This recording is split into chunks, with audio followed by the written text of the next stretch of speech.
I'm gonna just start off by saying this. Anybody and everybody saying trade Jaylen Brown is an idiot. You're an idiot. Because my first question is for who? Yeah. Who? Yeah. Jaylen Brown for who? Like, everyone's saying trade Jaylen Brown. For who? And the problem with the Celtics isn't talent. It's obviously Jason Tatum taking the step. So if you get a player like a Damian Lillard, who I don't even think is on the block, he's never leaving Portland, for everybody keeps saying that. No. Okay, hope that the Suns are open to trade Kevin Durant, which I don't believe. That still leaves the problem with Jason Tatum doesn't know who he is. Yeah. And he's trying to be like, okay, I'm the man. Am I the man? I'm the man. Okay, I'm the man. Or am I the man? Do I bow down? Okay. Who is the trade? I don't understand this. And there's never been two young players that didn't go through growing pains. Yeah. Trade Jaylen Brown. This isn't a thing where Kobe and Shaq and they came to blows and like the energy was just getting too toxic. Yeah. This isn't even a Draymond Jordan Poole situation. Like, this isn't a LeBron Dwayne Wade situation where it was like Dwayne's getting old, his knees aren't making it. Mm-hmm. Hey, LeBron probably gonna have to take a leave. This isn't a situation with LeBron and Kyrie where the media literally were like, yo, how does it feel to have LeBron as a father figure when he has a whole dad? I remember that. That's crazy. Like, this is not these situations. So I just don't. How do you feel? I think that it's hard to trade Jaylen Brown because then he can't get the Supermax. So if you trade him, that team that is getting him probably is not going to be able to lock him up. So they're getting a rental. Yeah. So they're going to pay him. I think that the problem for the Celtics is the Would pieces. You break up the team? Yeah. Okay. Yeah, I would. The ancillary pieces around them, you need a point guard, like an actual point guard. Yeah, there's a player to trade though. I agree with that. You need a point guard. Marcus Smart is not a point guard. Marcus Smart. He ranks like out of the 30 starting point guards, ranks like 28th. Derek White as your backup or your whatever your other point guard ranks 29th. Like, I actually like D White. I would keep D White. I think he showed a lot. I would actually keep D White. I think he showed a lot in the playoffs because he played hard. He was the only one attacking the basket in Game 7. I gotta keep D White. Great Al Horford's gotta go. Really? Gotta go. I don't. Why? He's too old. I feel like he doesn't fit that system. Really? You think it's wow? That's interesting. Yeah. So I think you pay Jaylen Brown, right? But here's the problem for the Celtics.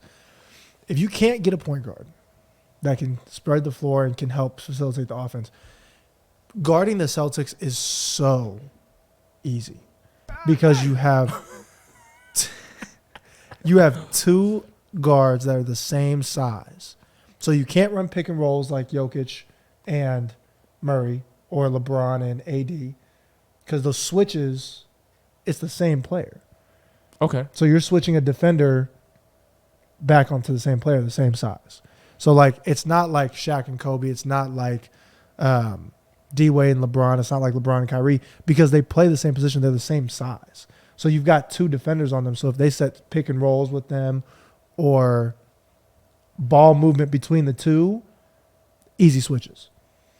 Okay. So the best way that the Celtics score is when they're moving the basketball. They're playing with Marcus Smart coming off a screen from Jason Tatum, and then Jason Tatum's going off that, or Jaylen Brown coming with Al Horford. But your pieces around you are not good enough.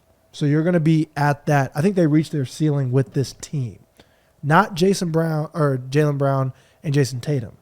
With this team specifically. Okay, I agree with that. It's at its ceiling. I think Marcus Smart is my number one that has to go. Absolutely. He's the number one. He's not bad. He's not bad. The problem we talked about last time is the egos. And the difference is when I say egos is Marcus Smart is like, yeah, no, like, all right, like I'm gonna take the shot. Looks around and like, I'm gonna take the shot. Instead of I'll be ready to take the shot. Yeah. So when I say that, it's like, okay, shit, I got the ball. I'll take the shot. Instead of I need to look for Tatum and Brown, like, nah, I'll take the shot. Instead of, hey, I'll be ready to take the shot. My thing with and I think that's always been there with the Celtics. like I said, going back to LeBron series with Marcus Smart's ego. The problem is that it does work at times. Is that Marcus Smart has bailed them out. He's hit timely threes to send people home. But facilitating and playmaking is the big problem with them, and they thought they could get Malcolm Brogdon and still maintain Marcus Smart with Derek White on the team. That's like 3-point guards. I don't really know how that would work. And I like Malcolm Brogdon, but he didn't really work out in the playoffs. I don't know if you want to ride that out with him. I really like him as a player. Maybe if he kind of can find his role and like he's for sure the starting point guard, that helps the team out more. I would be curious to try that. I think the reason why I say there's just if you say let's break up the team, right? Say your idea is to break up the team. Right. Because you're like, I want to win a championship. The time it will take for Jason Tatum to take the leap to win a championship with a lesser player, because you're getting rid of Jaylen Brown, you're taking a lesser player. Yeah. Okay, I see what you're saying. With a lesser player, so it's going to take him time to take the leap, and then say he takes the leap. He's supposed to win with a lesser player now against. Let me be very clear. Let me remind you, there's a guy by the name of Giannis Antetokounmpo that he got demoted out of my top 5. I think he might still be in your top 5, but he went out kind of sad this year. Yeah, and he needs to take a step, even though he's won an NBA championship. There's a step that he has to take, and he's one of those guys that works very hard. He's going to come back even stronger. He's going to come back stronger with Chris Middleton a year after the ACL surgery. And Drew Holiday. And you want Tatum to take that on by himself with lesser talent. And the reason why I say the ego thing, because you look at the Heat. You look at the Nuggets. You look at the Lakers. You look at the Warriors.